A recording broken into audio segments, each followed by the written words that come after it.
আত্মা আকাশে বাতাসে ঘুরবে বাবা, ও জন্ম হবে না। যদি শাস্ত্র মানে, অনেকে ব্রাহ্মণে বলে, ব্রাহ্মণকে বলে বাড়িওয়ালা আমার মেয়ের বিয়ে বছরটি তুলে দাও, সেরে দাও। কিন্তু ব্রাহ্মণদের প্রায় সান্ত্বনা আছে কিছু কিছু, ওরা সেগুলো করে দেয়। আপনি তো বুঝবেন না, সংস্কৃত মন্ত্র দিয়ে বলছে, বুঝতে পারবেন? মুখ নাড়ায় যাবে, আপনার নাড়ায় যাবেন। ওই যে কি অনুবাদ বাংলা তা তো আর বলে না, যা বললো মুখ নাড়ায় গেলে তুমি নাড়ায় গেলে যাও। যদি ওই শুভ কাজ হয়ে থাকে ওই কাল শুনতে তাকে যেতে হবে, ভুলে কখনো কেউ করবেন না। এই বলেছে একটি জন্মে এসেছিলাম আমি হিরণ্যকশিপু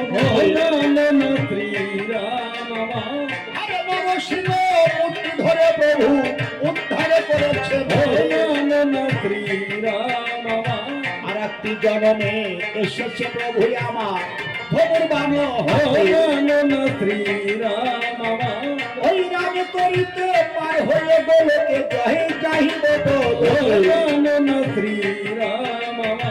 আরে ভগীরথ গঙ্গায় এনেছিল বংশ উদ্ধার শ্রীরাম, আমার আকুর বংশ উদ্ধার করতে বনে এনেছি শ্রীরাম। রাম তোমার নবনা মন্দা ধরি আমি তাহা শ্রীরাম, ওই সীতা তোমার নবীনা মন্দা ধরি রাজ রাজেশ শ্রীরাম।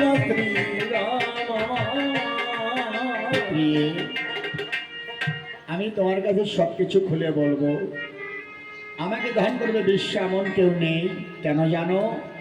তিনটি ভাই গিয়েছিলাম ব্রহ্মার সাধনায়, 10,000 বছর সাধনা করেছিলাম হেট মন্ডে। সাধনায় সন্তুষ্ট হয়ে আমাদের বর দিতে চেয়েছিলেন, আমি চেয়েছিলাম ইচ্ছাগত মরণ, তাই দিয়েছিল একটা মৃত্যু বাণ, বলেছিল রাবণ এই বাণ ব্যতীত কেউ তুমি ধান করতে পারবে না। আর আমার ভাই কুম্ভকর্ণ আঘাত পরিচ্ছন্ন করতে লঙ্কায়, ওটি বিশ্রাম চেয়েছিল, তাই বলেছিল কুম্ভকর্ণ তুমি 6 মাস ঘুমে বিভোর থাকবে, 6 মাস জেগে থাকবে।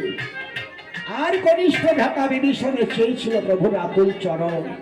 দেখেছ প্রিয়ে, ধনৈশ্বর্য মণিকাঞ্চন ফেলে ওই রামচরণের আশ্রয় নিয়েছি। তুমি আমাকে বাধা দিও না প্রিয়ে। না মহারাজ, আপনাকে আমি বাধা দেব না, তবে জগৎ লক্ষ্মীর পরে আপনি অত্যাচার করবেন না। মন্দাধরী,